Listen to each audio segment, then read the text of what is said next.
Professor Sérgio, aqui quem está falando é a Miriam, que lhe fez o convite. Eu estou muito contente de lhe receber, eu e todos os outros acadêmicos que estamos aqui. Estou muito contente com isso. Seja muito bem-vindo. E eu acredito que nós vamos iniciar com a fala de um colega, do Dr. Walter Garcia, que está na presidência nesse momento da academia. Então, eu vou inicialmente passar a palavra para o Dr. Walter. A todos. Estou momentaneamente substituindo o presidente, Luiz Lavinsky, que se encontra num evento no CREMERS. É uma honra nós participarmos dessa reunião cultural, com a sua presença, doutor Sérgio. Eu gostaria que a doutora Miriam, que é a nossa diretora cultural, lhe fizesse a apresentação formal. Muito obrigado por ter comparecido à nossa reunião. Eu agradeço pelo convite. Obrigada, Walter. E eu vou dizer o seguinte, no nosso card do professor Sérgio, tem algumas menções ao fato de ele ser doutor em letras, professor de literatura brasileira na URGS, especialista em literatura brasileira e latino-americana, escritor, ex-secretário municipal de cultura, mas, na verdade, isso é uma síntese minimalista de tudo que se lê no currículo do professor. Na verdade, além de escritor, ele é explicitando melhor, é um cronista, comentarista de livros, editor. Ele dirigiu a editora da URGS, Instituto Estadual do Livro, ministra palestras e cursos sobre literatura brasileira e literatura latino-americana em várias cidades, não só do Brasil. Atualmente, me corrija se eu estou equivocada, professor, mas acho que não, é o coordenador de Literatura e Humanidades na Secretaria Municipal de Cultura de Porto Alegre. E, na verdade, eu li e citei num e-mail de convite aos acadêmicos uma frase publicada num jornal local e que diz o seguinte: personalidade querida da cena cultural de Porto Alegre. E eu acho que talvez isso defina muito bem o professor, porque ele é uma pessoa, além de toda a qualificação, extremamente simpática e gentil, o que vai qualificar mais ainda a sua apresentação. Então, professor Sérgio, eu lhe pergunto se o senhor quer fazer alguma correção na apresentação, se está tudo bem, e dá a palavra para o senhor iniciar. Bom, até eu digo que é uma apresentação lisonjeira. Meu ego aqui já pesou por um lado, né? A cadeira já pesou depois dessas referências elogiosas. Mas, enfim, eu acho que se a gente tem alguma coisa, como professor, eu acho que certamente há professores também aqui, é aquilo que a gente poderia definir como uma paixão, né? Aquela paixão que a gente nutre pela matéria a qual decidimos nos tornar divulgadores, pesquisadores, seja lá o que for. Né? E isso, a única coisa que eu me orgulho realmente na minha vida, agora que estou bem velhinho, eu não quis ensinar literatura, né? Na verdade, isso é fácil, eu mesmo tenho um manual de literatura que é muito adotado, mas sim ensinar o gosto pela leitura, né? O prazer, o fato de que a literatura e o texto e o livro em geral, né? Não me restringe exclusivamente à poesia e à ficção, aquilo que elas oferecem, né, de acolhimento, de conforto, de revelação do mundo, né, de cartografia das paixões humanas, enfim, tudo aquilo que a torna indispensável, né?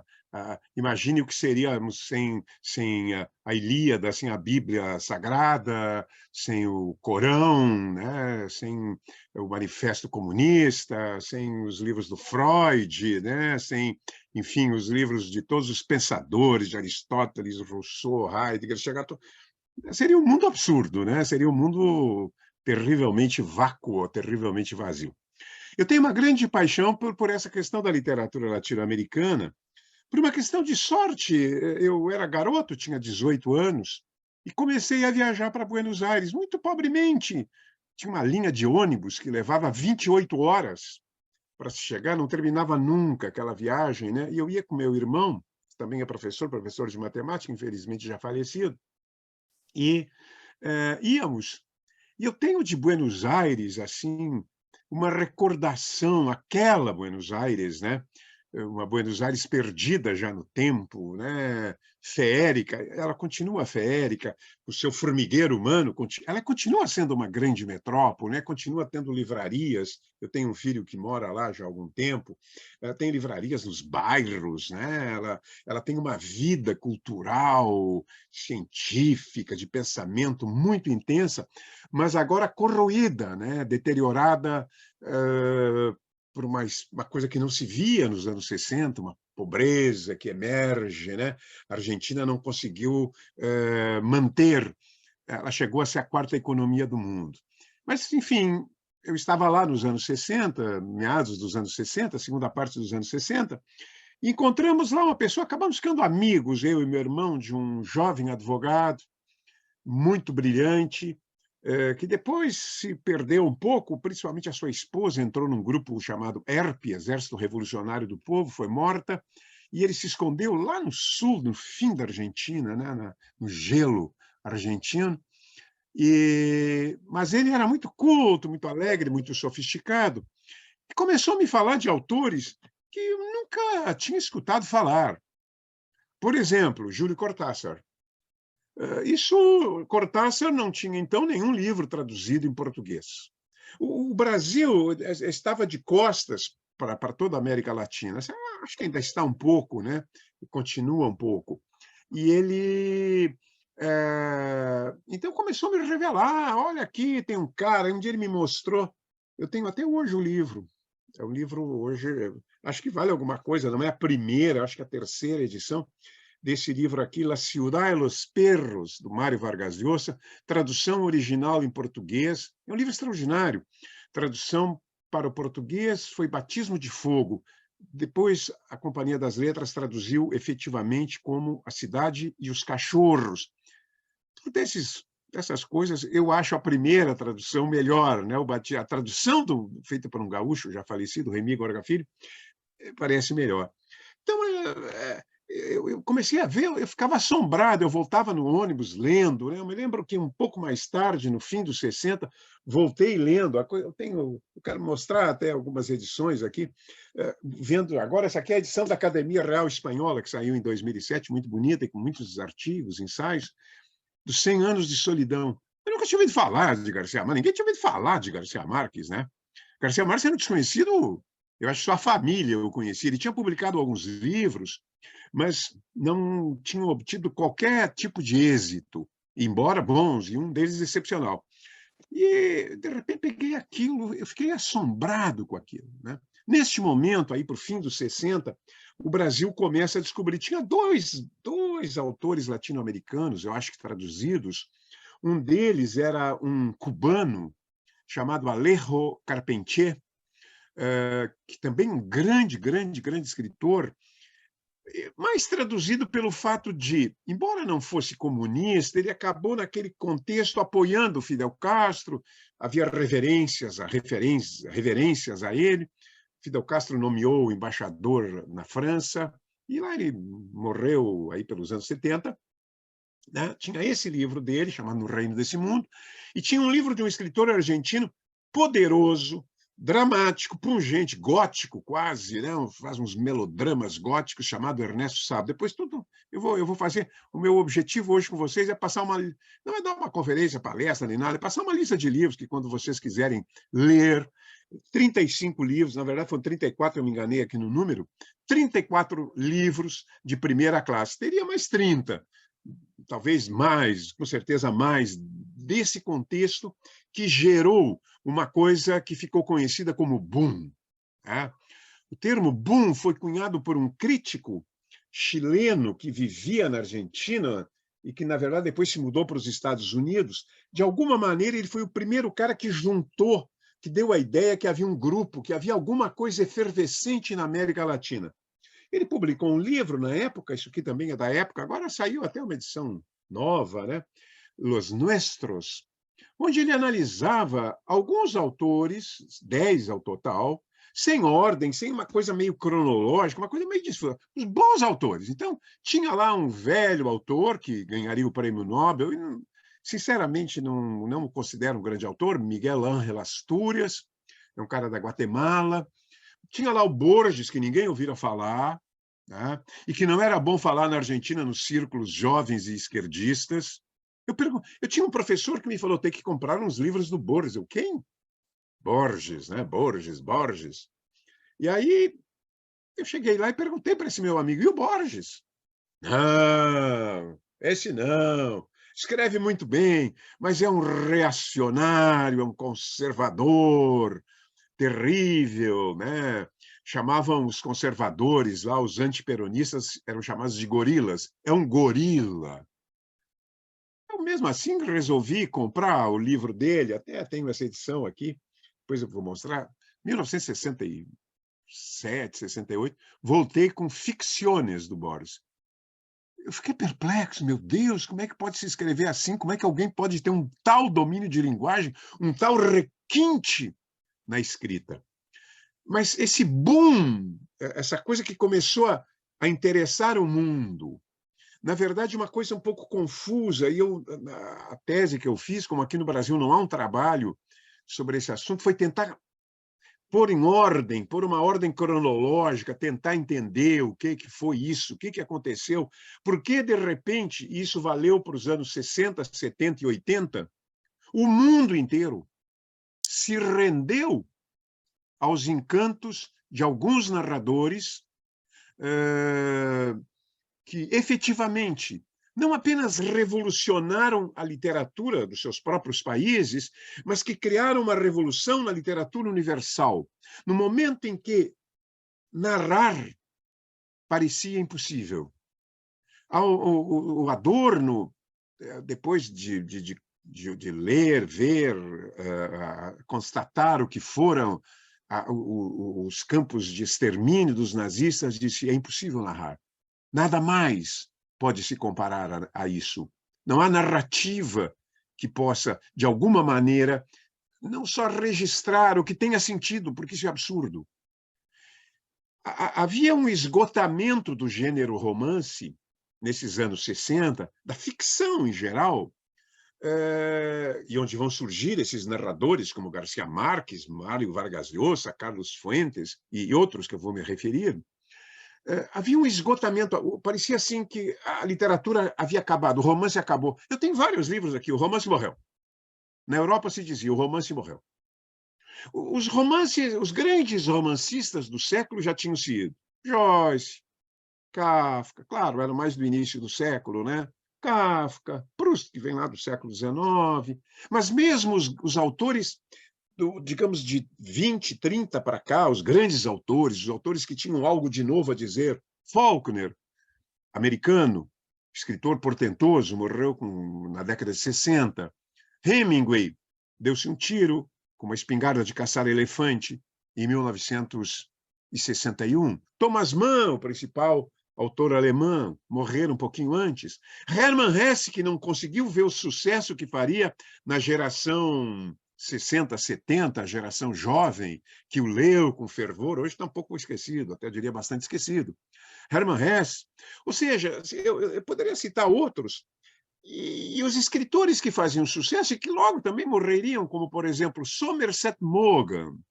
Somerset Maugham, que a Globo traduziu, uma parcela considerável da sua imensa obra, é um escritor, eu gosto muito dele, tem alguns contos magníficos, 2 bons romances, A Servidão Humana e O Fio da Navalha, mas era um escritor tradicional, era um escritor que seguia os parâmetros da literatura do século XIX, os parâmetros realistas tradicionais do século XIX.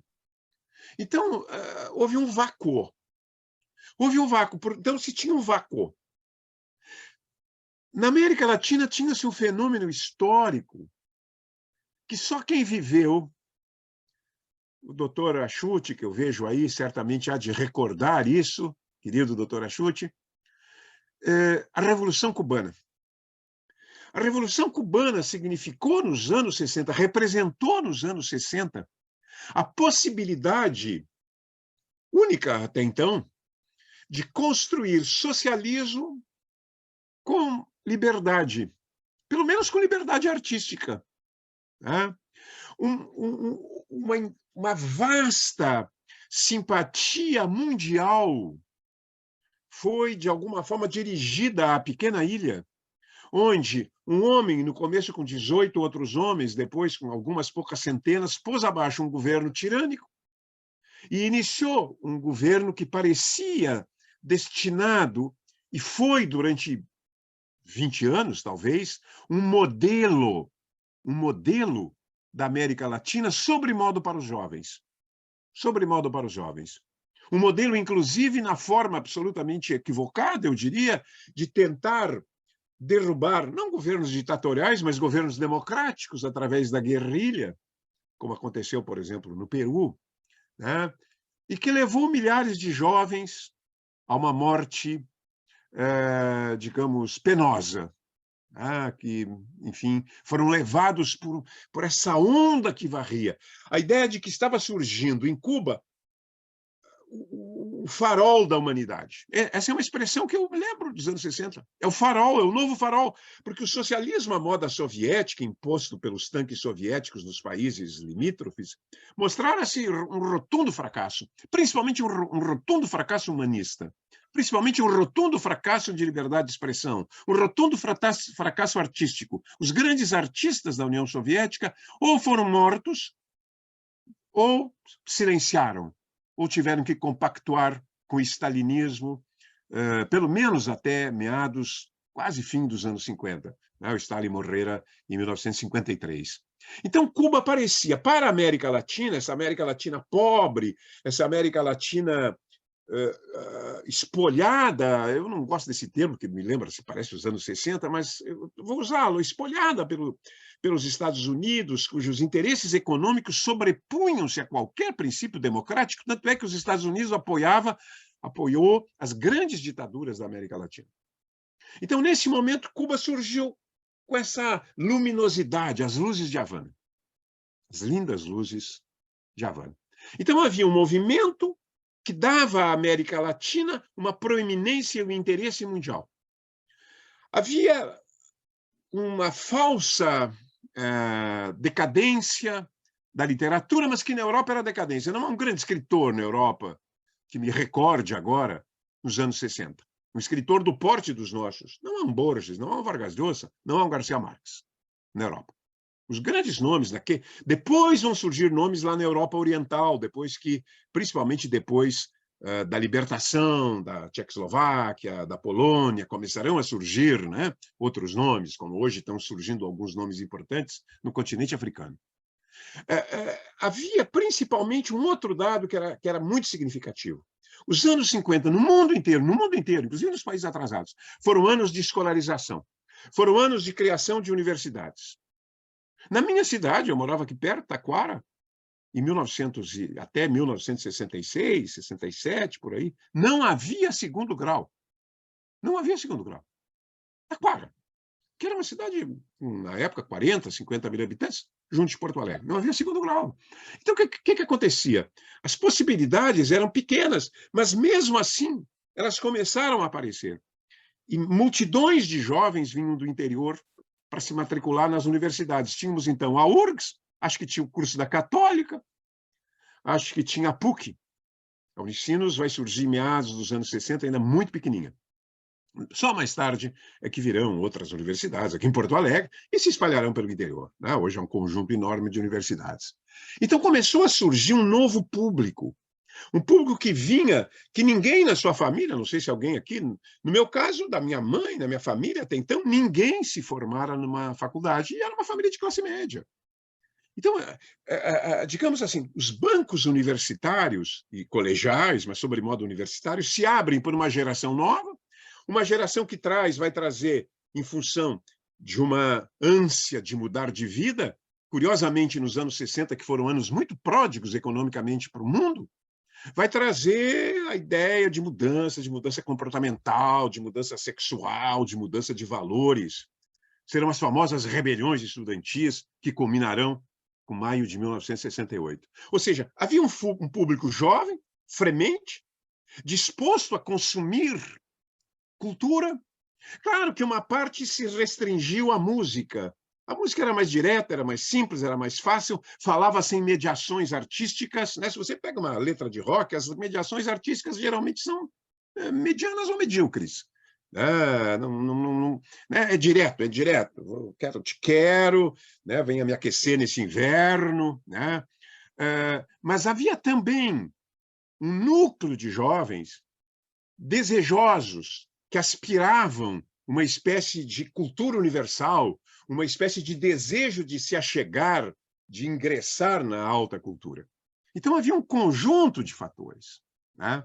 E havia, claro, são essas circunstâncias fortuitas, não totalmente explicáveis, havia um conjunto de jovens que queriam ser escritores a qualquer preço na América Latina, nem que tivessem que viver no exílio. O boom da literatura latino-americana é feita por exilados, não exilados políticos, curiosamente, naquele momento, mas por jovens que resolvem morar na Europa. Resolvem morar em Paris, resolvem morar em Londres e resolvem morar na Espanha. Ainda a Espanha franquista. Cortázar vive em Paris, Garcia Marques vive em Paris, Vargas Llosa, estou citando 3 grandes nomes do boom, vive em Paris. O quarto nome que completa, digamos assim, o quarteto que deflagrou essa espécie de movimento era Carlos Fuentes. Esse era rico, o pai dele era um grande diplomata, chegou a ser ministro das Relações Exteriores do México e muito jovem foi diplomata, e esse era o mais sofisticado, o mais cosmopolita, e é um grande escritor também, como eu vou mostrar para vocês. Então, houve, neste momento, uma conjugação de fatores históricos, políticos, culturais, que possibilitou a emergência desses autores. E já no início dos anos 60, estavam produzindo obras altamente inovadoras, que eu vou depois, em seguidinha, falar com vocês. Até que em 1967, mas como é que eu vou dizer? Eram obras inovadoras que estavam, por exemplo, na Espanha, eram muito lidos, já eram traduzidos para a França, né? Já havia uma atenção nesses jovens narradores, exceção feita ao Garcia Marques, o mais desconhecido entre todos. Mas em 1967 vem 100 anos de solidão. Em 1967, eu fiquei sabendo disso pelo próprio editor da editora Sul-Americana. Eu, infelizmente, não estou aqui, eu tenho uma edição da Sul-Americana do 100 anos de solidão. Meus livros aqui estão num caos. O editor dessa editora chamava-se, faleceu há uns 5, 6 anos atrás, esteve aqui em Porto Alegre, inclusive na Feira do Livro, pouquíssima gente foi vê-lo, Tomás Eloy Martinez. Eu não sei se alguém leu essa delícia necrófila que é Santa Evita. É o último da minha lista aqui, dos 34º da minha lista, vai ser esse livro, Santa Evita, onde ele pega a estranha, bizarra história do embalsamamento da Evita Peron, o roubo do seu cadáver, e antes do roubo, o sequestro do seu cadáver por militares, e a paixão que o chefe do SNI argentino desenvolve pelo cadáver, porque aonde iam, claro, 80%, 70% da Argentina era peronista, né? Os soldados, oficiais do baixo escalão, o cara da caminhonete que levava o corpo, dizia onde estava o corpo. E o coronel se apaixona pelo cadáver. História verídica. E transa com o cadáver. Isso é bem... quase uma... Eu acho assim, eu sempre brinco com meus amigos argentinos. Isso é Argentina. Um pouco de necrofilia. Né? O único país do mundo onde a zona mais chique é em frente ao cemitério, lá na Recoleta. Ninguém de nós imaginaria tomar café e chá em frente ao São Miguel e Almas, né? O hospital, o cemitério da Santa Casa. Esse livro é maravilhoso. Eu tenho um grupo aí que tem muitos médicos, por sinal, mas principalmente professores lá da URGS, e trabalhamos, e o pessoal adorou o Santa Evita, né? Realmente, assim, é um humor negro, né? Você tem que ter um gosto pelo humor negro, uma coisa quase sombria e, ao mesmo tempo, hilária, né? Porque que gente louca, né? Que gente alucinada. Tomás Eloy Martinez é editor, e o dono da editora o chama numa madrugada de chuva em Buenos Aires e diz assim: olha, eu estou lendo um livro aqui, vem para cá correndo. O cara, está chovendo cântaros, né? Não, mas vem cá. Eu estou aqui diante de um autor, ou ele é um gênio ou é um louco. O cara estava lendo os originais de 100 anos de solidão. Aí o Tomás Eloy Martinez, que era o editor, o cara que responsabilizava pela publicação, vai lá. E os dois varam a madrugada e varam no dia seguinte lendo 100 Anos de Solidão. No fim da tarde do dia seguinte, resolvem publicar o livro. As tiragens da editorial sul-americana eram 7 mil. Resolvem tirar, vamos tirar 11 mil. Tá? Em 30 dias, sem que ninguém soubesse quem era Garcia Marques, os livros se esgotaram. Sabe aquela coisa? Um pega e diz, estou lendo um livro incrível. E na Argentina, né? Em agosto, isso ocorreu em junho, o lançamento do livro foi em junho. Em agosto, Garcia Marques irá à Argentina, pela única vez em sua vida. Vai a Buenos Aires. E vai num teatro com sua esposa Mercedes e com o Tomás Eloy. Quando ele entra, e na edição argentina, a edição essa da Sul-Americana, tinha uma foto, assim, aqui, esse aqui é o Tomás Eloy, né? Não sei se dá para... Também não dá para ver, mas não importa. O Tomás Eloy. Tinha uma foto enorme do Garcia Marques. Ele entra no teatro e, de repente, alguém grita. Olhem, eles não sabem nem o nome dele direito. Olhem o autor de 100 Anos de Solidão. 2 meses depois de lançado o livro. E o teatro irrompe, o teatro inteiro, irrompe num aplauso que culmina com todo mundo se erguendo e aplaudindo em pé Garcia Marques. Tá? Digamos que isso aqui é um símbolo do que iria acontecer a partir de agora. Tá? O mundo inteiro, em poucas semanas, editores do mundo inteiro se interessam por esse livro em 1968. Um ano depois, já são mais de 30 idiomas e milhões de exemplares. Perdeu-se a conta, ninguém sabe, talvez a família saiba. Né? A última vez que eu vi isso, no início do século, aí em 2005, quando fui dar uma palestra sobre 100 Anos de Solidão, já tinham sido vendidos 35 milhões de exemplares do livro. Né? Provavelmente estejamos hoje em 50 milhões, 60 milhões, não se sabe. Né? É uma loucura. Né? Esse frenesi, que, aliás, só para terminar a história, Garcia Marques era tão supersticioso que se recusou a voltar a Buenos Aires. Fora tão maravilhosa a recepção que ele temia, ele era cheio de superstições, que ele temia que se voltasse a sua sorte, desapareceria. Nunca mais voltou a Buenos Aires. Mas de uma maneira muito digna, embora a Sul-Americana, depois, inclusive, era uma grande editora, então ficou pequena, ficou menor, ficou diminuída. Ele fazia questão que, para a América do Sul, os livros dele saíssem pela Sul-Americana, até o fim da vida. Tá? Teve um gesto muito digno, né? Em relação ao único editor que quis editá-lo. Né? Os outros talvez não entendessem o que essa obra significava. Neste momento, esse sucesso estrondoso, esses milhões de exemplares que vendem em toda parte do mundo, levam as editoras a procurar, mas o que é isso? E aí começa a descoberta. Isso aconteceu aqui no Brasil, foi impressionante. Em 68, eu acho que saiu 100 Anos de Solidão, a primeira edição brasileira, e aí começaram a aparecer. E era uma loucura, né? Agora Vargas Llosa, agora Lerro Carpentier, agora Mário Benedetti, agora... E aí Borges também, que começou a ser traduzido aqui em Porto Alegre pelo Carlos Nejar para a Editora Globo. Borges é traduzido, talvez o maior de todos. Né? Começou a ser traduzido. E aí esse crítico disse, isso é uma explosão, isso é um boom. E o movimento ficou conhecido como o boom da literatura latino-americana. Mas o que eles traziam de novo? Né? Isso que eu acho que nós vamos tentar ver. Eu só vou fazer assim rapidinho, depois vou passar para o nosso, para não cansá-los tanto, né? Vou passar para o nosso PDF aí. O que eles tinham efetivamente de novo? Primeiro, havia 3 modelos, eu diria, 3 estruturas narrativas, 3 formas de escrever. Todas com resultados magníficos. Uma seguia o chamado realismo mágico, que vocês já ouviram falar desse termo. Realismo mágico. Ou, conforme, eu até prefiro usar o termo que o cubano Carpentier usava, o real maravilhoso. Entende-se por realismo mágico um tipo de texto onde coisas anormais, estranhas, inexplicáveis, intraduzíveis, não suscetíveis à lógica e à racionalidade acontecem.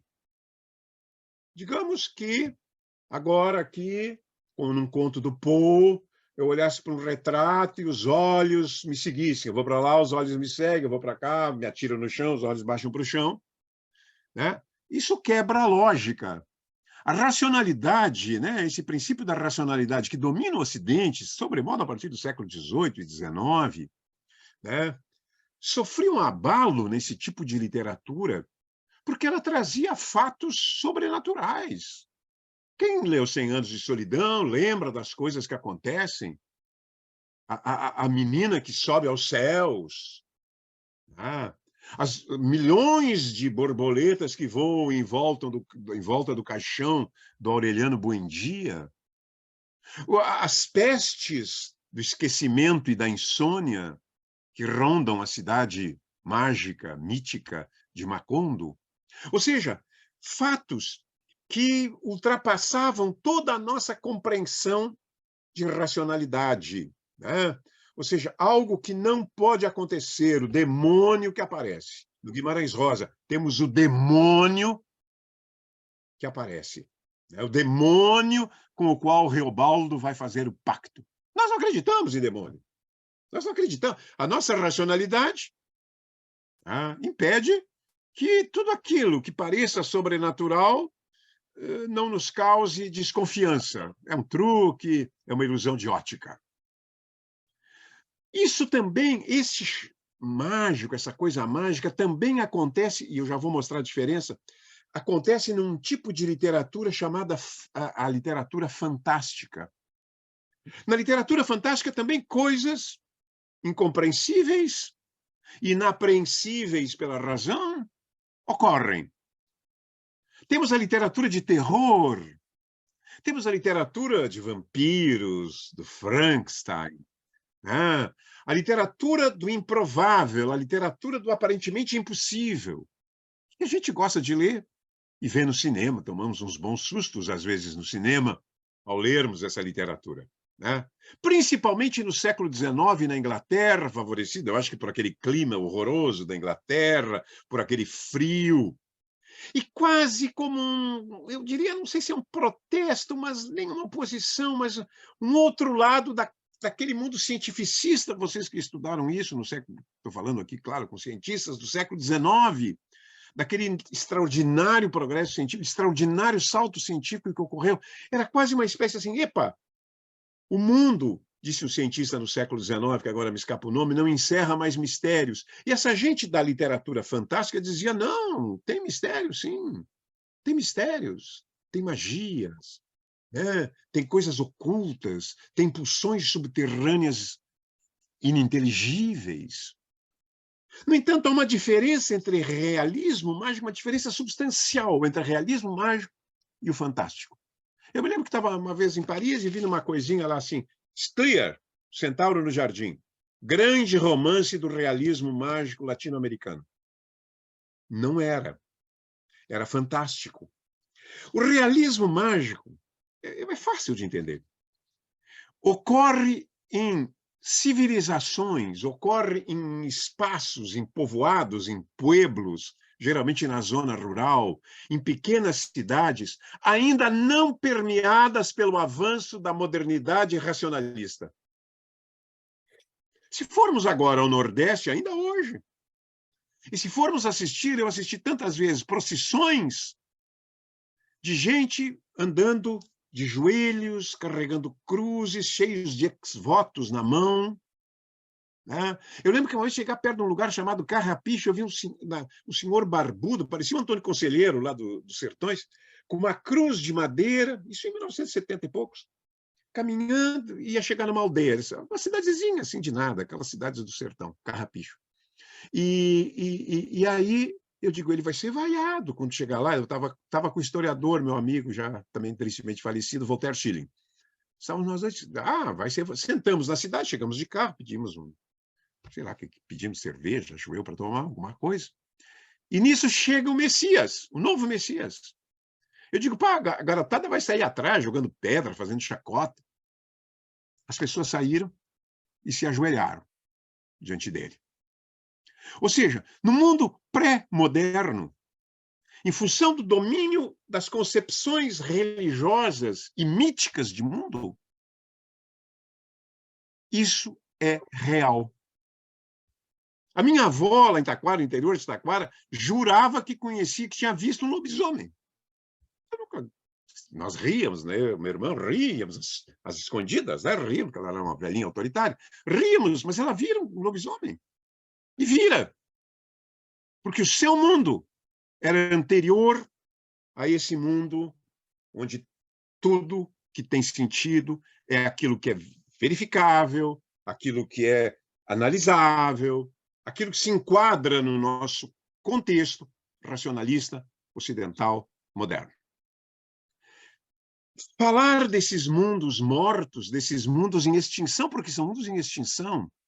Falar, por exemplo, como tem numa literatura no Peru sobre os índios e seus mitos. No Guimarães Rosa, é o sertão. E está lá o demônio, e todo mundo sabe, ninguém desconfia do demônio, que não possa existir o demônio.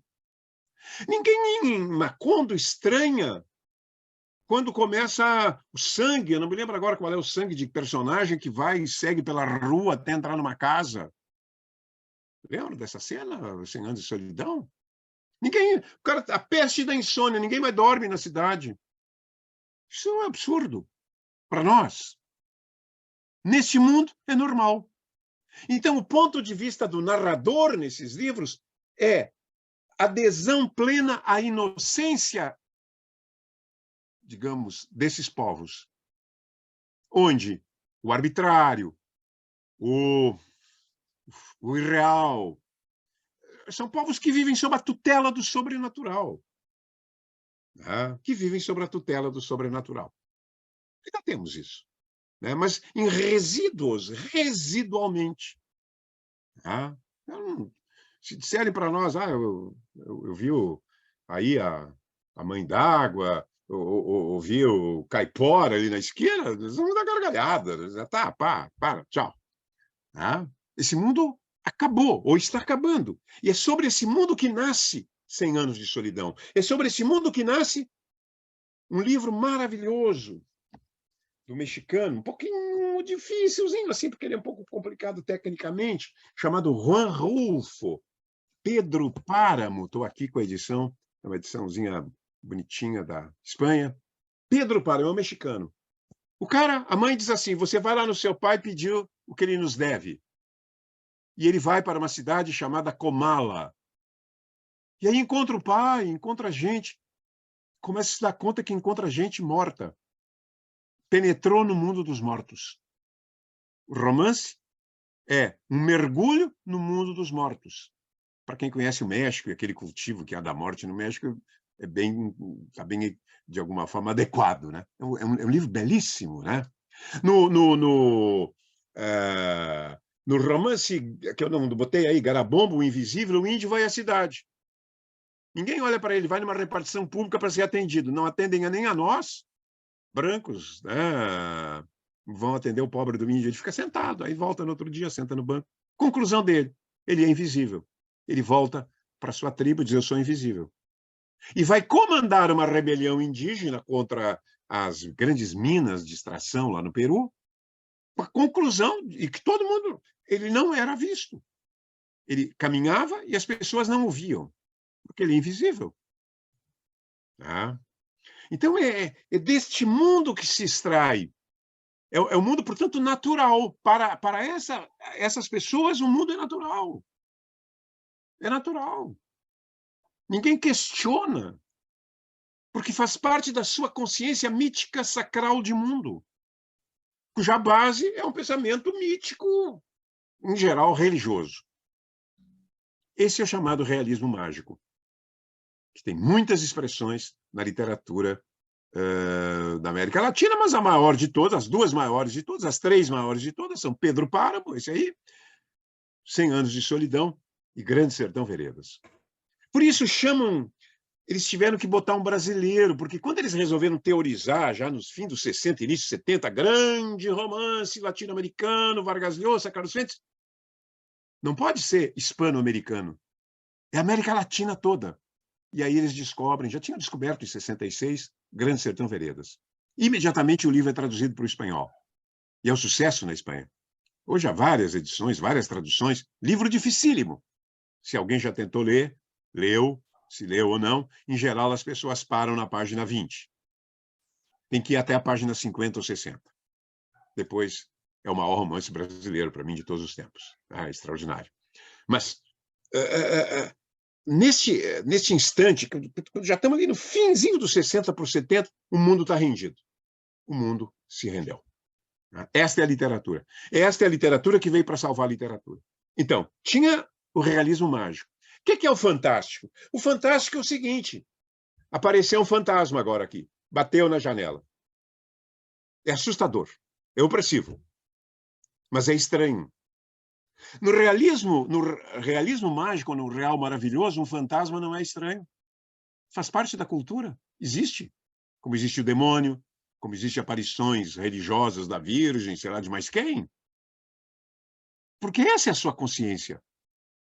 No fantástico, a consciência já é uma consciência urbana moderna, se me entendem. Então, quando eu vejo um fantasma, eu fico estarrecido, eu fico com medo. O fantástico é uma criação do autor e não uma captação do espírito coletivo de um povo, de uma região, de uma época. Quando, por exemplo, no romance, no conto de Júlio Cortázar, que se chama Carta a uma Senhorita, acho que se chama Carta a uma Senhorita em Paris. O cara vai para o apartamento dela e, de repente, ele puxa uma coisa do seu, ele sente que está engasgado e salta um coelho. E ele começa a parir coelhos. E os coelhos, ele está cuidando de uma casa de uma amiga que eu conheci uma pessoa assim, da oligarquia argentina, todos aqueles bibelôs, aquelas coisas, aqueles biscuits, aquelas coisas da França do século XIX, né? Os coelhos arrebentam com tudo. Né? Isso é fantástico. Porque é uma coisa absolutamente aterradora para o próprio protagonista. Ele quer parar, mas ele não tem coragem, tem que matar os coelhos, mas ele vê os coelhos como seus próprios filhos. E aí, como é que ele vai fazer? Ou seja, é o estranhamento. É uma criação. É o Kafka em A Metamorfose. Jorge cansa, acorda transformado num monstruoso inseto. É horrível. Se fosse no realismo mágico e as pessoas virassem insetos, o cara virou um inseto, é normal. Os índios têm essa coisa, virou um passarinho. É um passarinho, lá está ele, está meu tio lá, olha o passarinho lá, meu tio. Com a maior normalidade. O fantástico lida com o anormal, lida com o opressivo, lida com o tormento. Quer dizer, uma vez o Cortázar disse assim, eu quero retratar a vida, o fantástico me serve para retratar as formas oblíquas da vida, as formas obscuras da vida. Ele disse até uma outra coisa aqui que eu vou dizer assim, eu vou descer às zonas obscuras e indevassáveis do ser. Não há palavras racionais para isso, diz ele. Eu acho que há, mas ele diz que não. O que eu faço? Eu crio, eu invento situações fantásticas. Né? E isso é a característica do Borges, de muitos contos do Borges e de muitos contos do Cortázar. São contos maravilhosos. Eles são os dois, talvez, junto com Rulfo, os três maiores contistas do século XX. Né? Borges hoje é considerado por muitos na Europa o grande escritor do século XX. Né? Então tem o fantástico. Vejam bem, tem o realismo mágico, quando você capta a consciência mítica dos povos do interior. O fantástico, onde você cria figuras monstruosas ou absolutamente bizarras, inconcebíveis, para, de alguma forma, tentar mostrar a vida na sua zona subterrânea ininteligível. E vem a terceira parte que eu gosto mais. A terceira fórmula. Tudo isso está acontecendo simultaneamente. É você pegar a velha literatura realista. Entenda-se, Érico Veríssimo, Tempo e Vento. Entenda-se, Machado de Assis. Entenda-se, Dostoiévski, Tolstói, Flaubert. Os grandes, os que ficaram.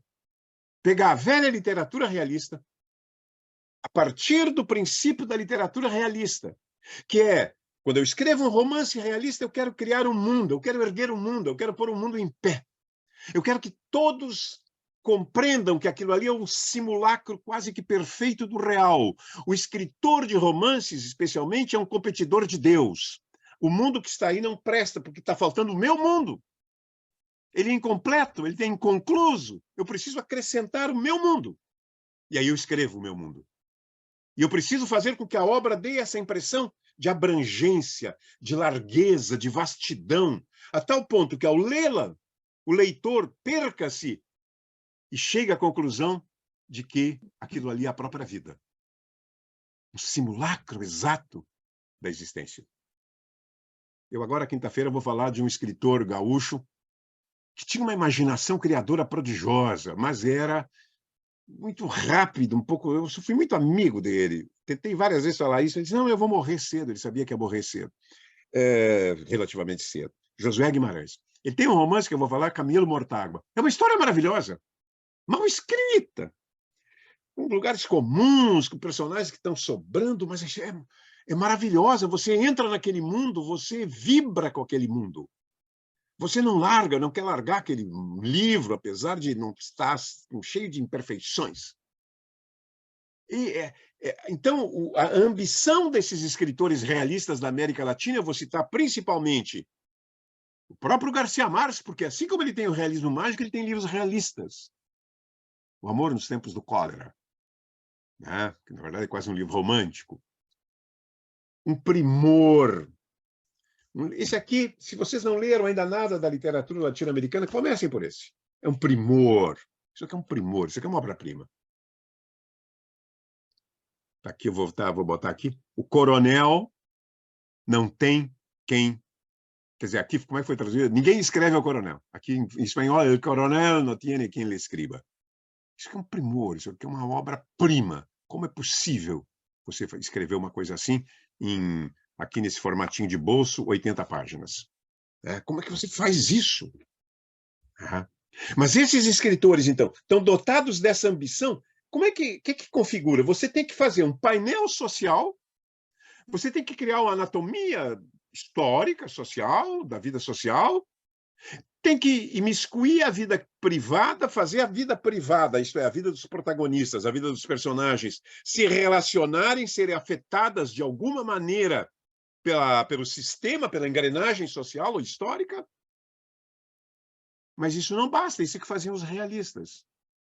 E o que o Vargas Llosa, especialmente, que é o mais importante de todos dessa linha, descobre é que os autores, os grandes autores modernistas do século XX, do início do século, tinham criado novos procedimentos de expressão, novos procedimentos de construção do texto.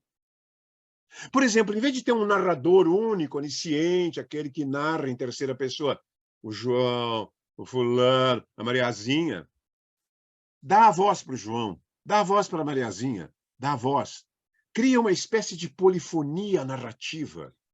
Cria muitas vozes. Omite dados intencionalmente. O livro do Josué, por exemplo, o Josué diz coisas demais. Vocês nunca leram um livro assim? Pô, esse cara está dizendo coisa demais. Está ficando professoral. Nada pior do que um escritor professoral. Nada pior do que um professor que quer nos convencer de alguma ideia. O bom é que as ideias nasçam das ações concretas dos personagens. E para isso, para que esses personagens sejam fascinantes, como numa novela de TV, você não diz tudo. Só que você vai dizer lá no fim. Nesses livros aqui, muitas vezes, não há um fim. Muitas vezes, nós, leitores, temos que complementá-los. Nós, leitores, somos desafiados a imaginá-los. É um desafio. Cada livro é um desafio ao leitor.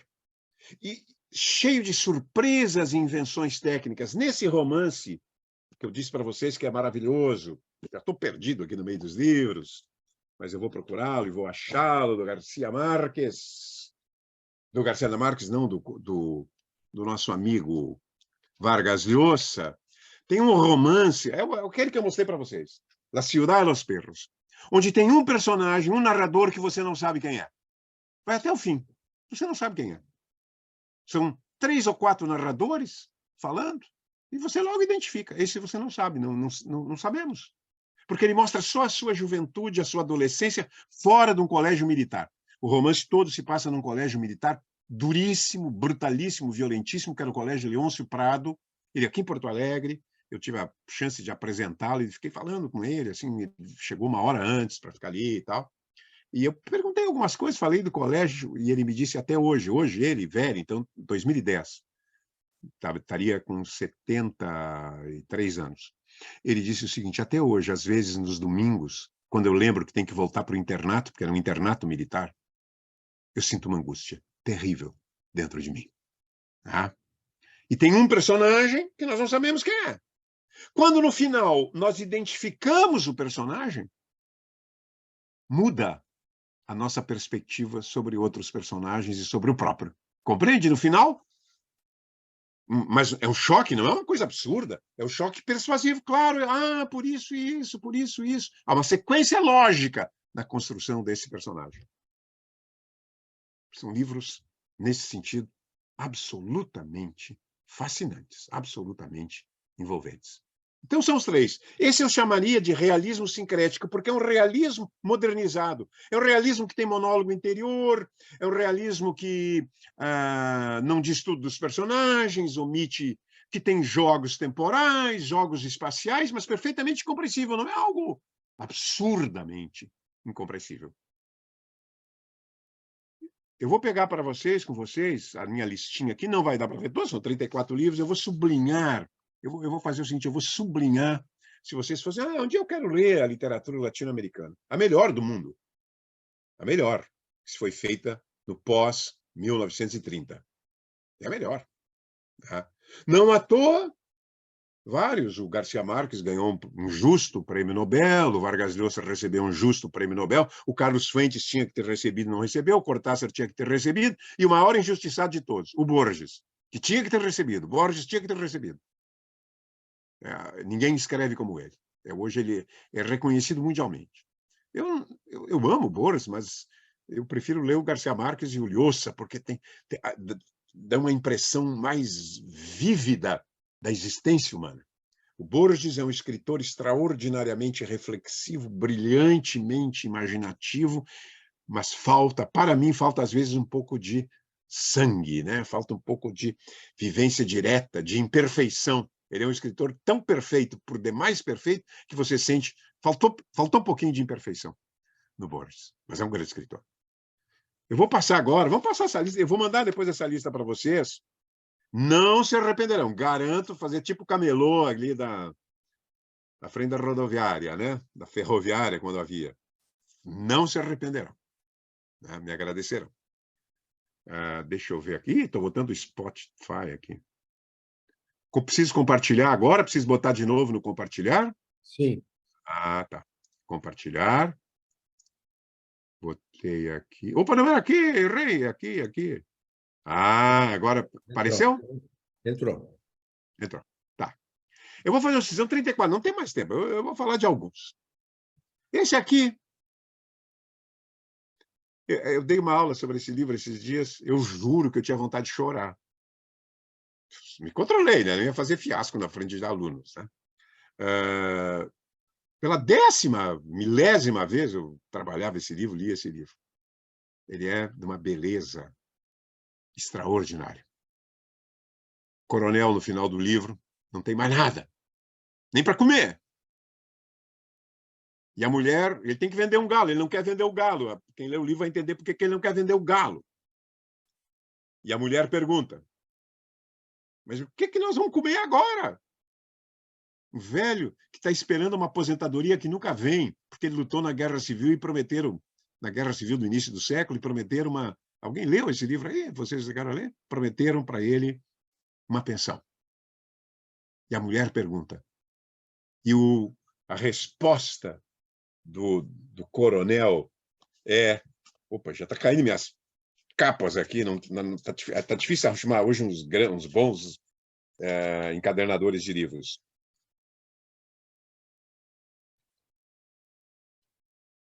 Porque ele está acreditando que o galo vai ganhar uma rinha e que ele vai ganhar dinheiro. Mas tem toda uma simbologia desse galo que só lendo. Eu não vou dar o spoiler, vou dar o final, porque o final já está dito no início. Diga-me, o que comeremos? Diz a mulher desesperada. O coronel necessitou 75 anos.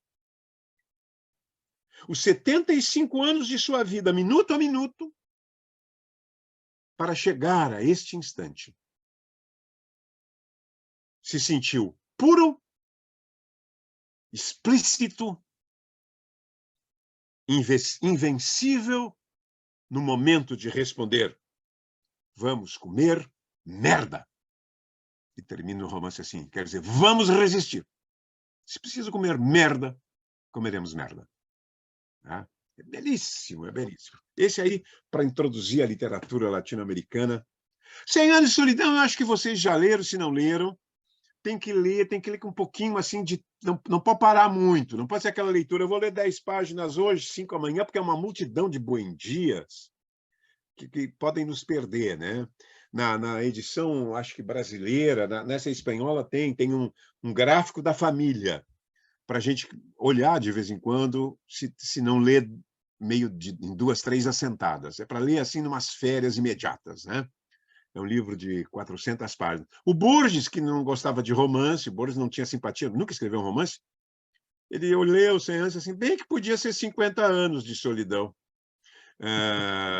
Foi a forma dele ironizar o Garcia Marques.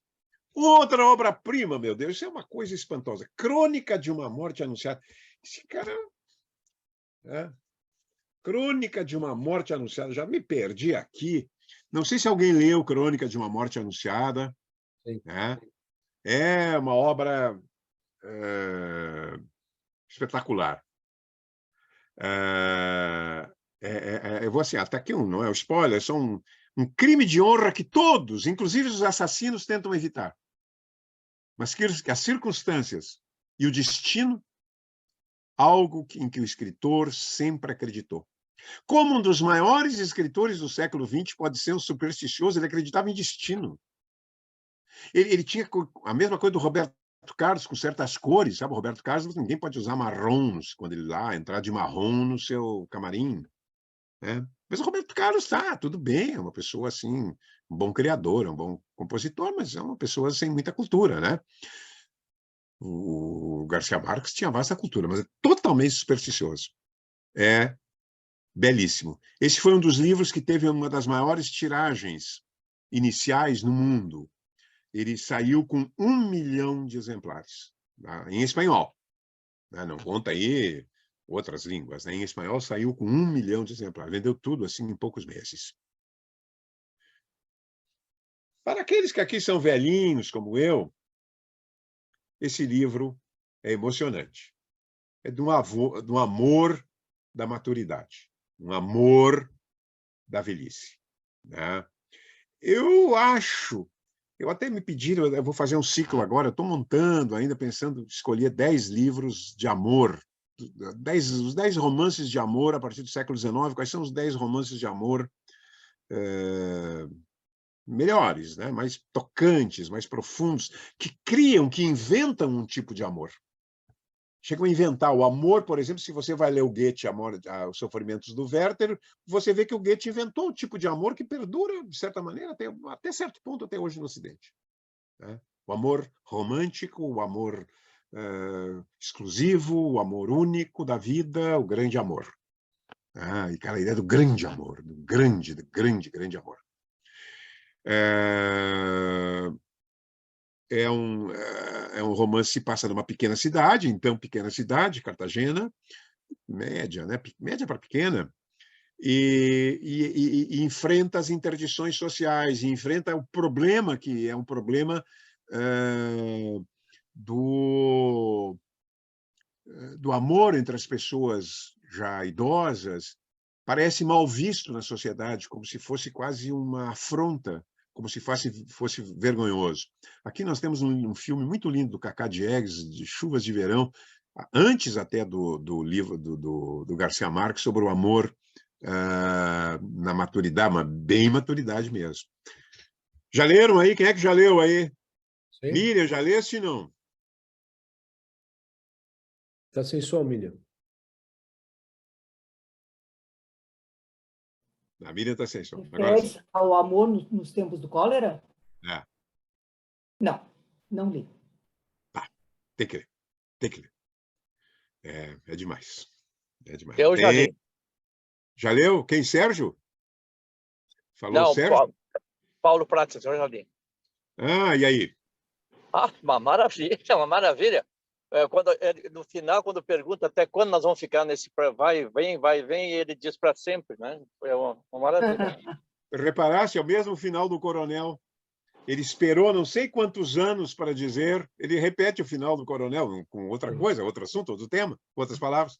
Esperou muitos anos para dizer, para sempre.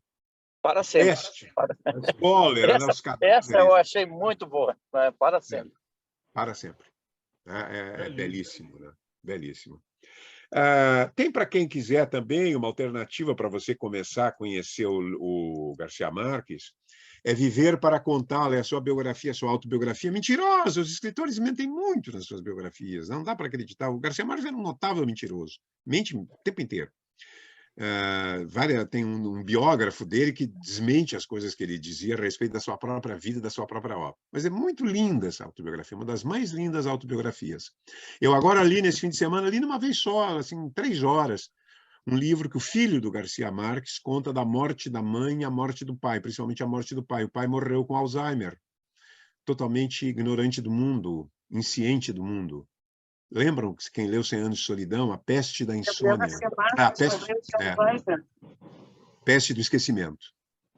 Morreu do Alzheimer, já com anos, e o filho registra isso. O filho escreve muito bem. O filho é diretor de cinema, ele até fez uma minissérie que está no Star Video, eu não sei se saiu em português, sobre Santa Evita, aquele livro que eu falei aí para vocês, do Tomás, que é o delicioso livro do Tomás Eloy Martinez. Tem uma minissérie na Argentina, só se falou nisso agora no semestre passado, né? Dirigido pelo filho do Garcia Marques. Bom, eu não sei se gostam de política e história. Aí vem alguns livros, porque, claro, como esses autores eles querem fazer o romance totalizante, o romance que compete com Deus, um universo paralelo ao universo em que vivemos, ao mesmo tempo se referindo a esse universo em que vivemos, a dicotomia dessas ficções. Se gostam de coisas políticas, esse aqui é um dos grandes romances políticos da história. É de um mexicano, Carlos Fuentes, que pega um revolucionário da Revolução Mexicana, que você sabe foi a primeira grande revolução social, talvez, do mundo, né, num certo sentido, pelo menos na América Latina, uma revolução social no sentido de ser uma revolução de pobres contra os latifundiários do México. Os revolucionários vencem, e ele representa o que os revolucionários fazem com o poder. Corrompem-se, mentem, sacaneiam o resto, tomam as melhores terras para si, né? Então, é a história da degradação de um homem. Mas é muito bem feita porque tem 3 narradores. Um eu, que é mais o presente dele, grande, industrial, proprietário de rede de jornais, um cara semi-analfabeto que ascendeu com a Revolução, né? Poderosíssimo, talvez o homem mais poderoso do México, lembrando, com a sua família desagregada. O jovem que ainda tinha ideais, o jovem que ainda acreditava estar lutando pelo pueblo, né? Mas que trai. E a voz do jovem e a voz do ele, ou vice-versa. Desculpe, eu acho ele, jovem, eu. O velho, ele. E um tu, que é a voz da consciência. E que de vez em quando interrompe a narrativa e diz: tu, Artêmio Cruz, fizeste isso. Tu escolheste isto. Na medíocre tradução brasileira, o tu gaúcho, que é o tu espanhol, a forma íntima, ao mesmo tempo que pode ser amorosa e dura, é substituído por você. Quando eu tinha lido em espanhol, aí eu peguei a tradução portuguesa, nem estou com ela aqui, a brasileira, Parecia que eu estava ouvindo o carioca falando: você, Artêmio Cruz, você é tão riquinho, você é tão querido. Pô, tu, Artêmio Cruz, tu que traíste. A voz, essa voz assim que parece a voz de Deus, né? Uma voz da consciência, interrompe o comentário. Então o livro tem 3 e no final os 3 vão se fundindo.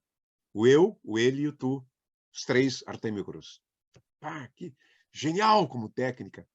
Panorama simbólico da corrupção, da degradação e do fracasso das revoluções.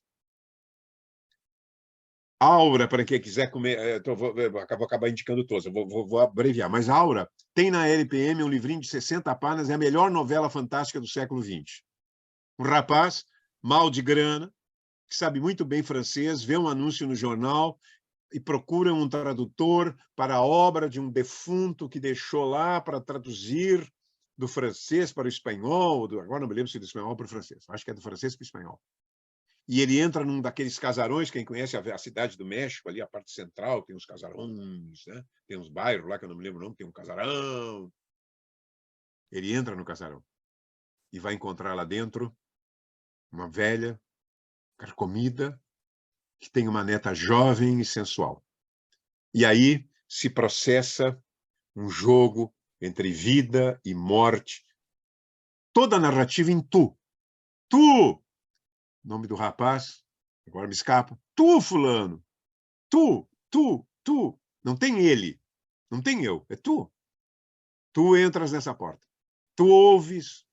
Tecnicamente, esse Carlos Fuentes era demais. Merecia. Esse cara tem outros grandes romances. Merecia ter ganho o prêmio Nobel. Para quem gosta do fantástico,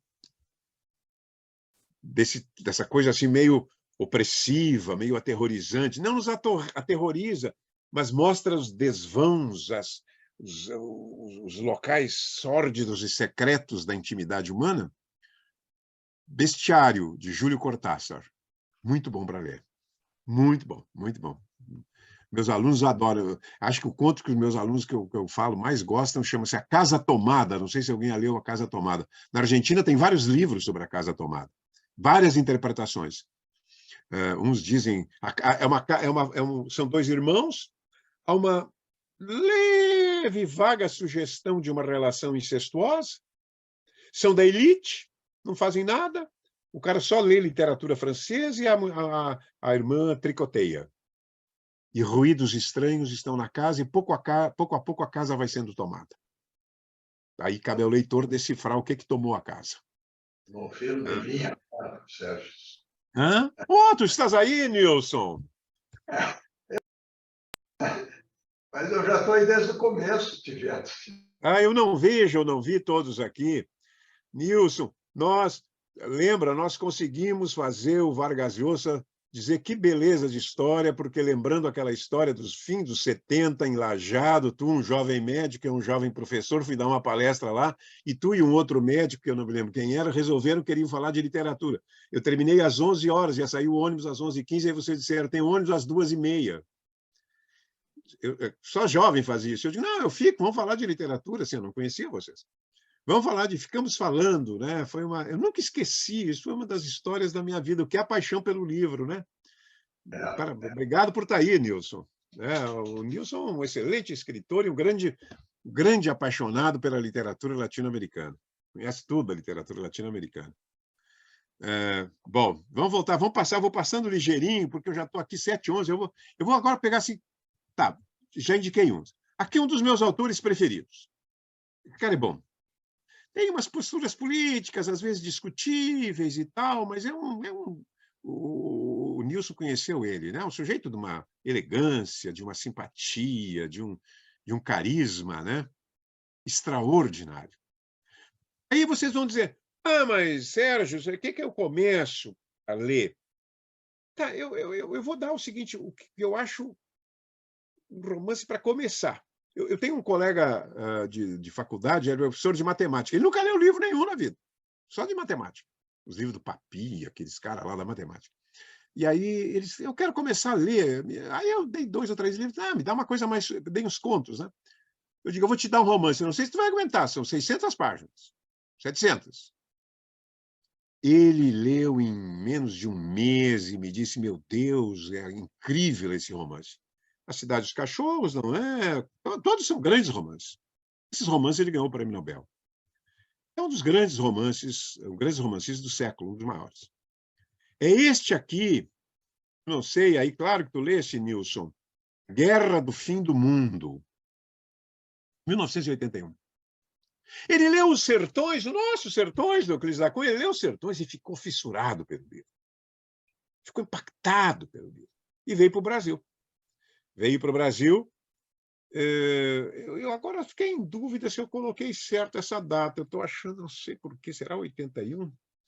Agora eu vou procurar aqui, eu tenho casualmente até a primeira edição aqui, ou 79, mas não importa.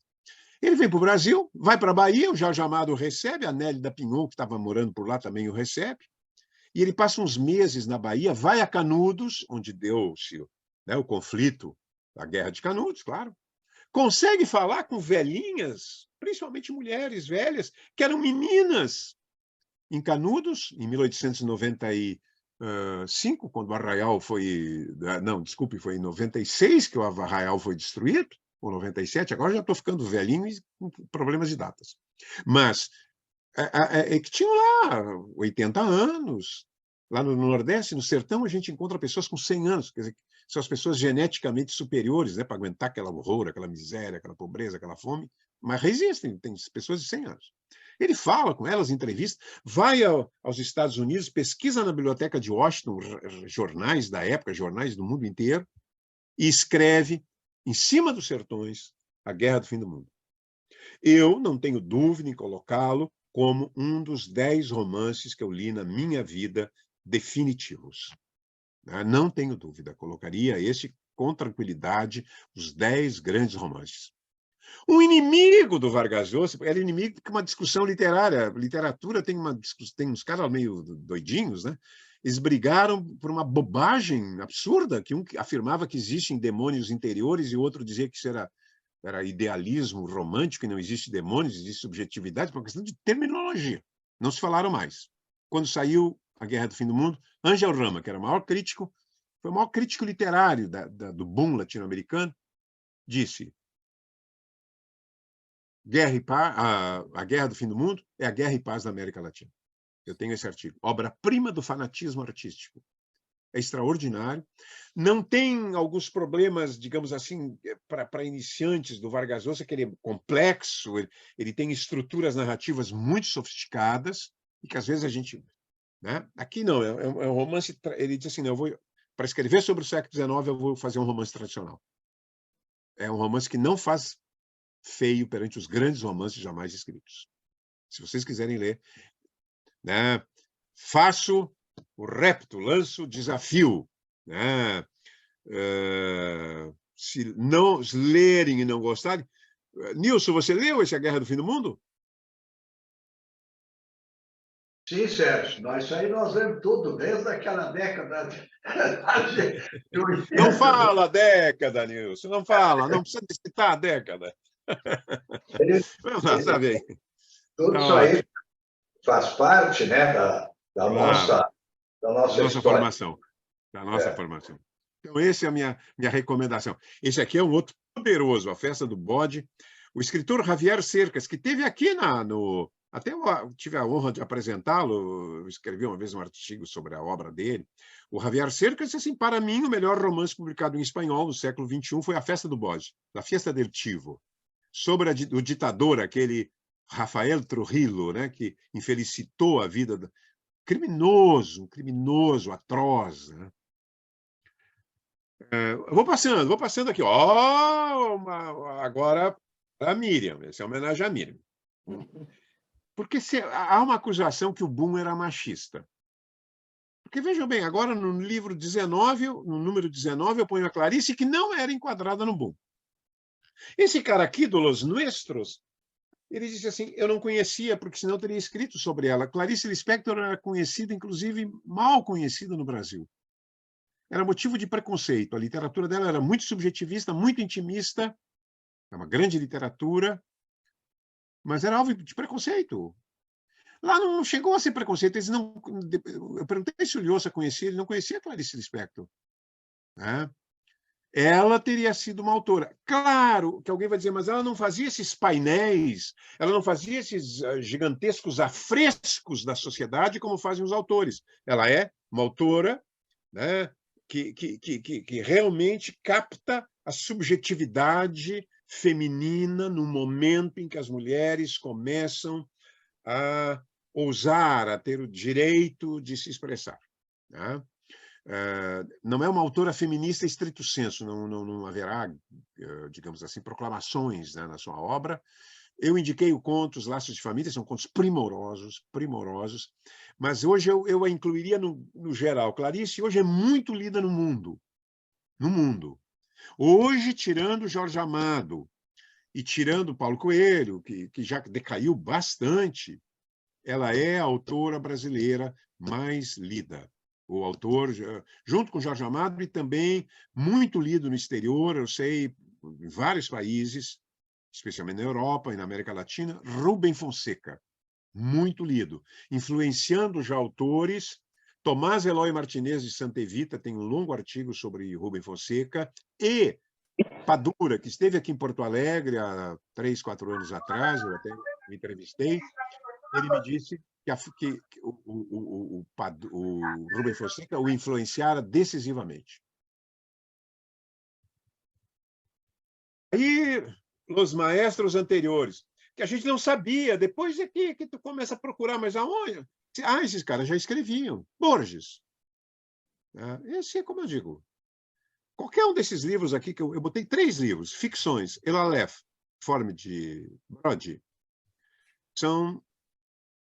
Só tem obra-prima, né? Contos, obra-prima, obra-prima, obra-prima. É sofisticado, né?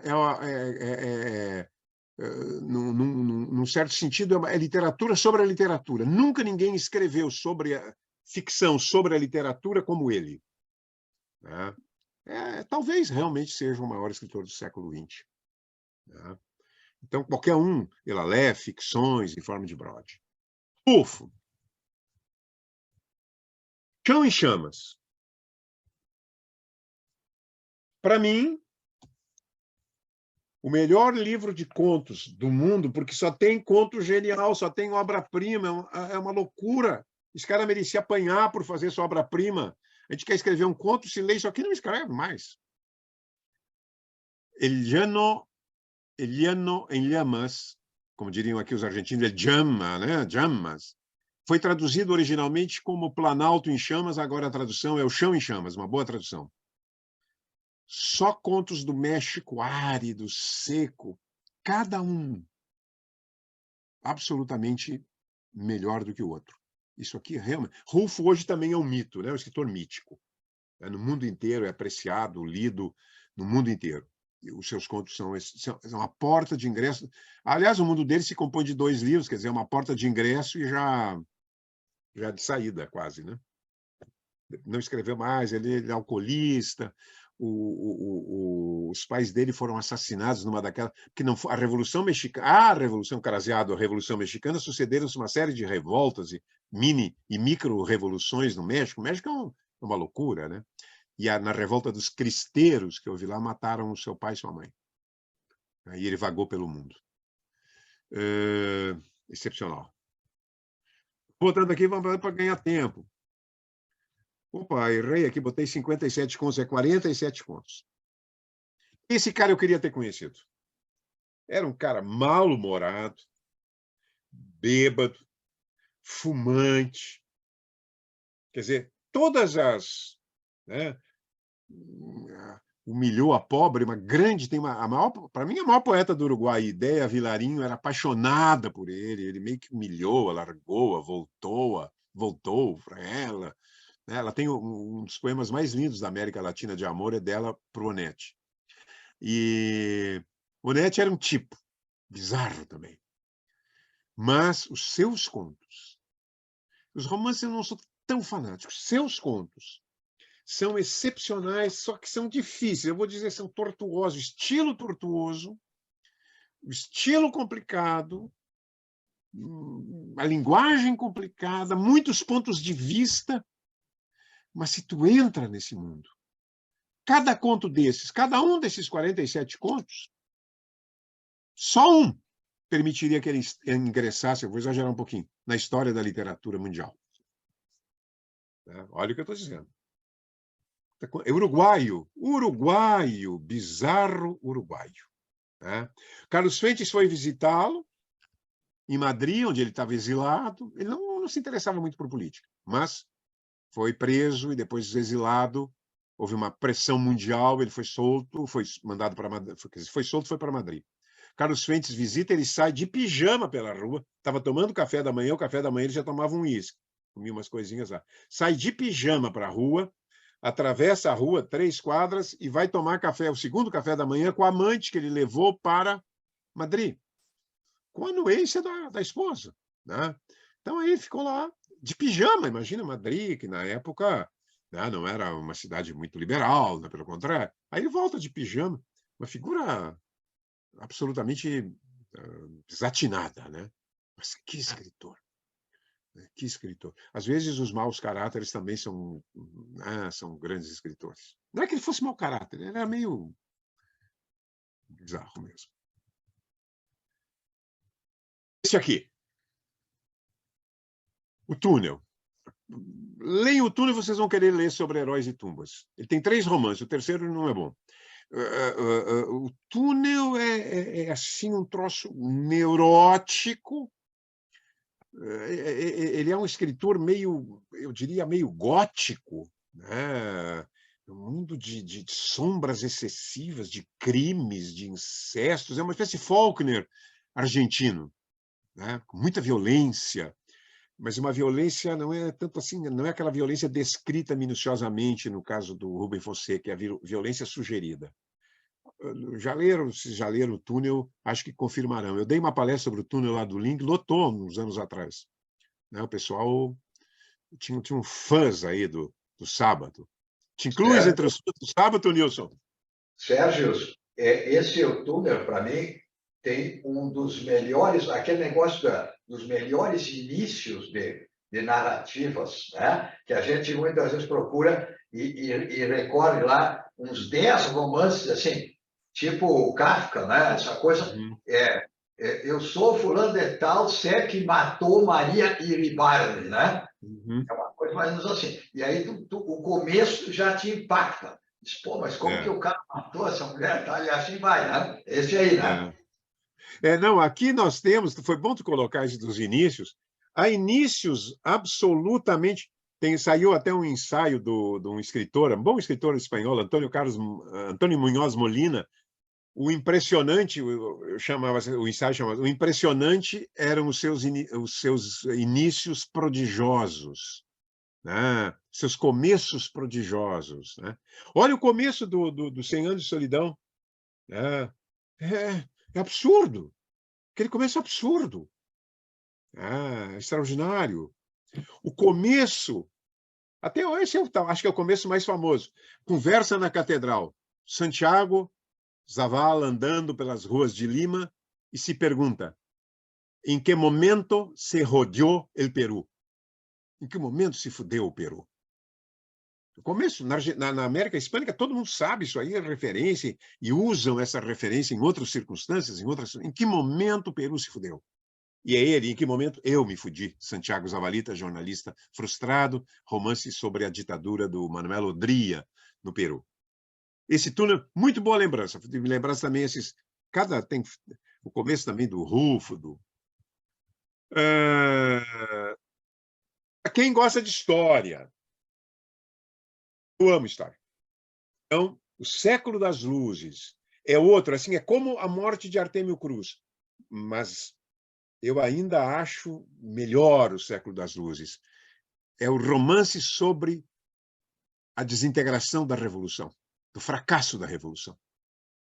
Uma revolução baseada em fatos reais, em Guadalupe, na França, na América Central, e a corrupção dos líderes revolucionários, a violência dos líderes revolucionários. É incrível. O Carpentier faz descrições longas da paisagem, é muito chato, dá para pular. mas a ação em si é maravilhosa. A minha mãe era uma leitora, ela não tinha assim, uma formação, era professora, mas não tinha formação. Ela disse que foi o livro que ela mais adorou, ela ficou muito impactada com esse livro. Sertão Veredas? Tá. Todo mundo sabe que tem que um dia ler. E eu terminei casualmente. Não terminei. Botei aqui As Meninas, da Lígia Fagundes Telles, porque esse livro é fortemente influenciado, é de 73, fortemente influenciado pelo La Ciudad de los Perros, a ideia de vários narradores em primeira pessoa e que tu não sabe. No Cidade dos Perros, alguns tu fica sabendo desde o início, mas que tu não sabe quem são. Só depois da 40ª página você começa a identificar quem são os narradores. São 3 meninas, são 3 moças no internato, pega bem a situação política brasileira dos anos 60, é menor que La Ciudad dos Perros, mas é bom. Um cara... vocês viram o filme? O filme é ótimo. Sim. Também. O Beijo da Mulher-Aranha, do Puig. Esse é... Não ouvi. Você está falando comigo? Não é nada. A Casa dos Espíritos, Isabel Allende. Um bom romance sobre o Chile, né? Muito influenciado, eu diria talvez até um pouco excessivamente influenciado pelo 100 Anos de Solidão. É uma espécie assim, de 100 anos de solidão do Chile. Mas é muito bom de ler. Ela escreve muito bem, ela é uma muito boa narradora. Tá? Não é o 100 Anos de Solidão, mas é bom.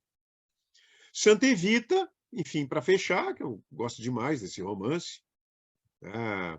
Dessa gente louca lá, né? Andando com aquele cadáver para cima e para baixo, né? É uma história delirante, né? Ela com aquela armação morrendo de câncer e desfilando numa armação de ferro pelas ruas de Buenos Aires, falando, né?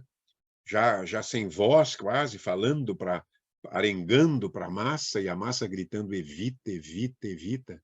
Meu Deus, né? Uma coisa muito...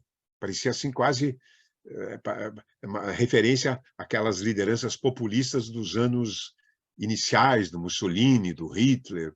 Stalin não era de ir para a rua e fazer discurso, né? Mas...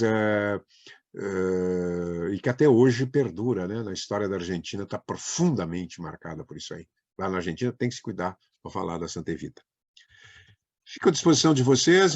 Desculpe, eu acho que fiz uma introdução um pouco longa demais. Eu na verdade, gostaria de falar de um desses livros, não foi possível. É uma coisa que, na verdade, um professor tem que fazer, é dar bibliografia e dizer, olha, divirtam-se. Aí tem o que há de melhor. Tem livros ainda muito bons que não estão aí? Sim, tem. Inclusive dos autores que estão aqui citados. Mas, como toda lista, né, a lista tem um ponto de vista pessoal, tem, né, aquela coisa, as escolhas nunca são francamente objetivas e canônicas, né? As escolhas são também determinadas pelo gosto, né, que a gente tem, né, pela subjetividade de cada um. Mas uma coisa eu posso afirmar, independente de acharem um melhor ou maior, são livros de primeiríssima classe, né? A literatura latino-americana continua produzindo bons escritores, mas eu vou ser franco, eu até hoje não encontrei nenhum na nova geração que estivesse à altura de Borges, Cortázar, Fuentes, Llosa, Garcia Marques, Rufo, Sábato, Onetti, Carpentier. Mas não quer dizer que não haja excelentes romances. Há mesmo excelentes romances. Fica à disposição se alguém quiser fazer alguma observação, enfim, dizer qualquer coisa. Podia interromper o compartilhamento da tela? Tá, eu vou passar isso aqui, tá, Miriam, para ti. Perfeito, perfeito. E aí se é que fica gravado, mas é bom, a pessoa pode mandar pelo... Né? Professor, agora sim. Professor, eu queria, em primeiro lugar, lhe cumprimentar pelo brilhantismo da sua participação. Enriqueceu extraordinariamente as nossas reuniões, eu lhe digo isso do ponto de vista pessoal, mas eu não tenho dúvida que eu estou acompanhada por vários pensando a mesma coisa. E essa relação é um presente que o senhor nos dá. E, com certeza, isso aí será divulgado entre os demais membros da academia E, como eu vou repetir, é um presente para nós. Muito obrigada.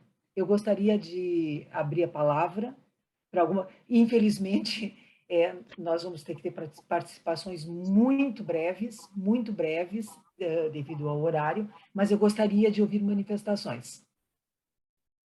Eu não sei, Sérgio, se tu podes me ajudar a localizar alguém que tenha... Estou atento. Tá.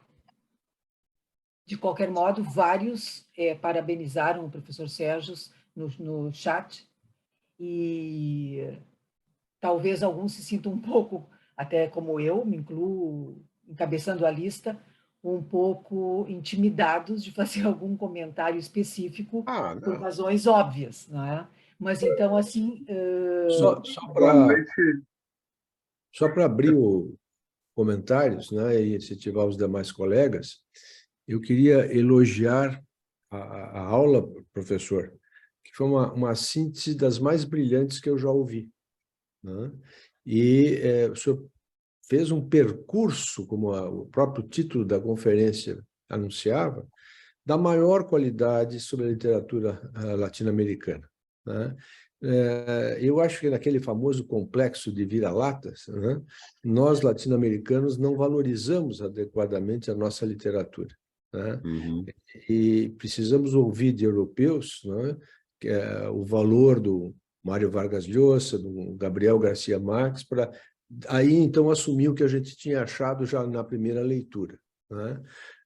O Gabriel Garcia Marques ele é um autor assim, genial em todos os sentidos, né? O citado Amor no Tempo do Cólera, uma das coisas mais impressionantes que eu vi nesse livro foi a propriedade de um autor, então com 50 e poucos anos, falar de uma relação sexual de anciões, né? Que ele não tinha vivido, né?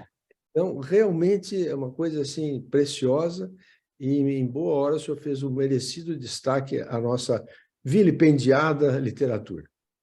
Muito obrigado, uma noite muito instigante, para dizer uma palavra que eu gosto de usar de vez em quando. Tá bom. Obrigado.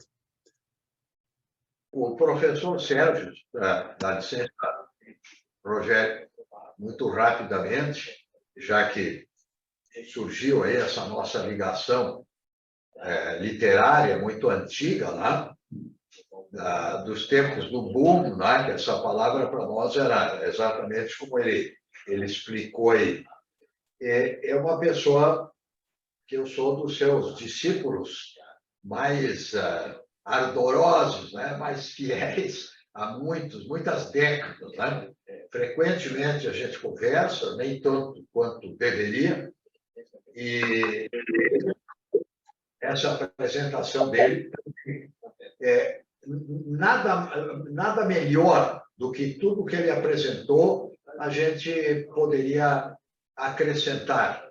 Acho que é o que está ali, é o fundamental, é o básico, esses autores todos.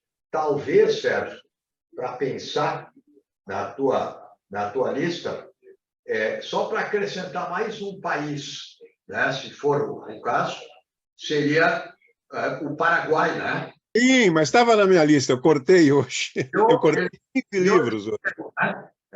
Isso, né? Eu cortei 15 livros hoje, entre eles o Supremo. Eu digo, eu tenho que cortar alguma coisa, né? Porque não, já sabia que não ia dar tempo.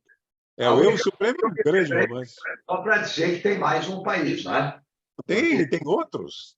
Tem outros. E tu sabes, a minha predileção pelo Juan Rulfo, mexicano, do México urbano,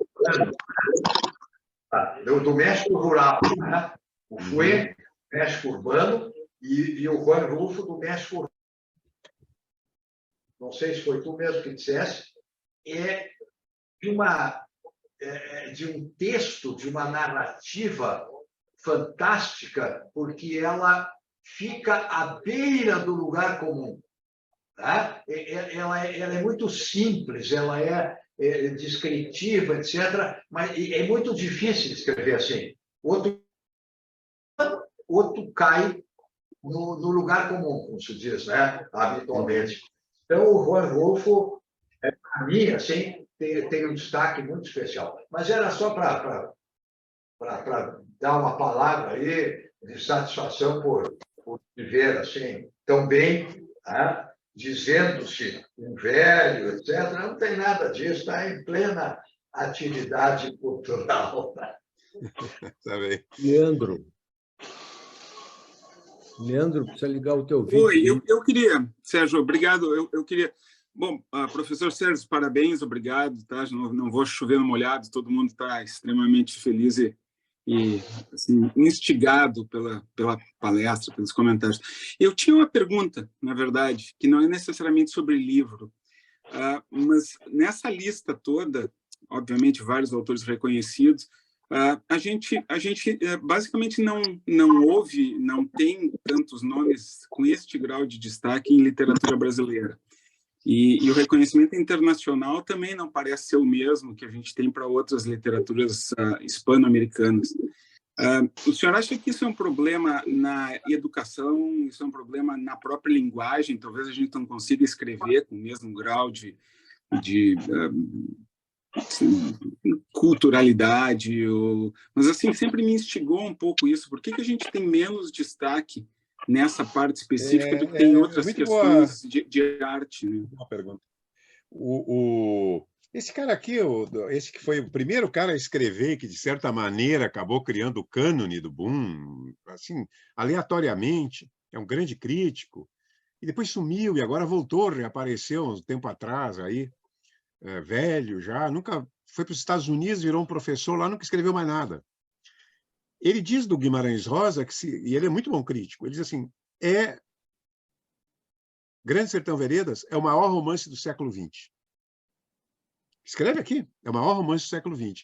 E ele foi imediatamente traduzido para o espanhol, só que o problema do nosso maior romance é que primeiro, de uma dificuldade de tradução. Eu não estou aqui agora. Eu acabei comprando várias edições espanholas. Saiu uma na Argentina, agora a melhor saiu na Argentina faz uns 7 anos atrás, 8 anos atrás, de 2 professores lá que viveram no Brasil, estudaram na USP e fizeram a tradução. Né?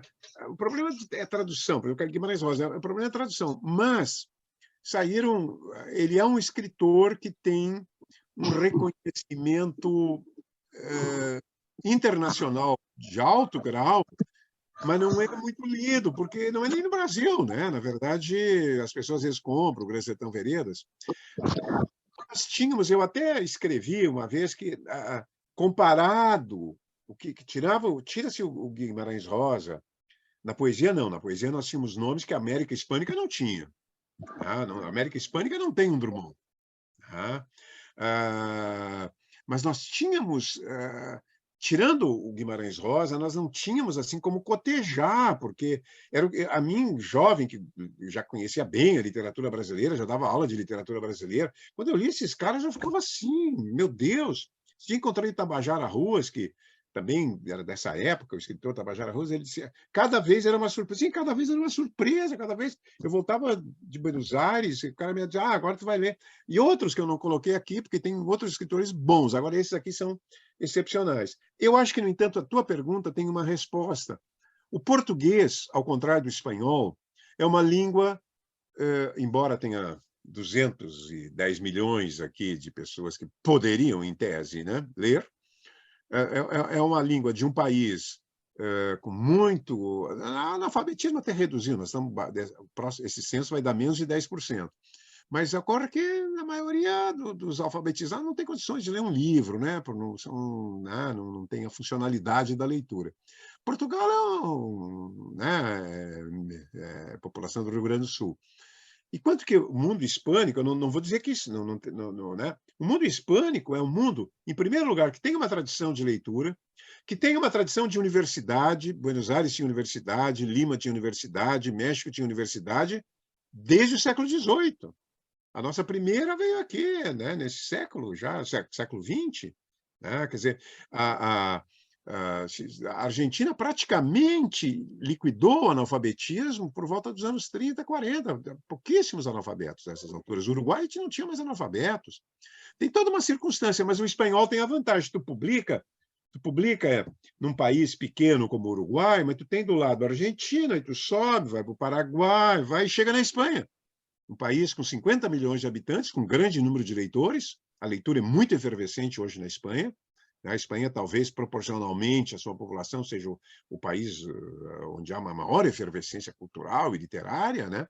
Chega lá. Então, isso a língua também objetou. Mas eu acho que essa coisa da genialidade, as circunstâncias, as referências ajudam até certo ponto, mas não explicam. Chega um momento em que não há uma explicação. Por que esse cara... A gente sabe, ele escreveu o Garcia Marques porque o avô dele contava histórias, a avó dele tinha medo de fantasmas, ele tinha medo de andar pela casa do avô, o avô dele esperava uma pensão, o avô dele foi herói de uma guerra. Mas nós aqui no Rio Grande do Sul, quanta gente foi herói de guerra, teve fantasmas na sua infância e não escreveu 100 Anos de Solidão, né? E coisas a arte tem um lado, chega um momento que é imponderável. Por que eu não faço um bom romance? Porque aquele sujeito ali do lado faz. Se temos as mesmas condições, temos tudo, mas é algo imponderável. Realmente há um momento daquele salto do bom, né? Mas o exílio para eles foi muito importante. Todos eles reconhecem o peso do exílio, estão fora. E a distância permite que tu olhes melhor. Se vocês já passaram um tempo no exterior, sabe disso. Você enxerga melhor o mundo. Não só o mundo lá, o mundo daqui. Né? Todos eles viveram no exílio, todos eles viveram largo tempo na Europa, moram. Né? O Vargas Llosa é o último remanescente do boom, né? O último vivo. O penúltimo é um cara menor que eu até estava na minha lista anterior, morreu sexta-feira, Jorge Edwards, um chileno, o melhor romancista chileno, vivo. E ele também morava na Europa, o Garcia Marques morava no México, ou em Barcelona, o Llosa em Madrid, mora em Madrid, né? Então, tem tudo isso, mas, infelizmente, uma explicação última e definitiva não há. Obrigado. Alguém mais gostaria de se manifestar? Bem, eu acho, então, que eu só posso repetir o nosso agradecimento coletivo ao professor Sérgio, e eu quero aproveitar e agradecer a participação de todos os outros acadêmicos nesse nosso retorno de 2023. Muito obrigada a presença de todos, e não só a presença, mas por terem ficado até o fim, certamente embevecidos com a apresentação. Então, em nome também do nosso presidente e do vice-presidente que abriu a sessão, o Walter, eu agradeço a todos vocês, boa noite e até o nosso próximo encontro.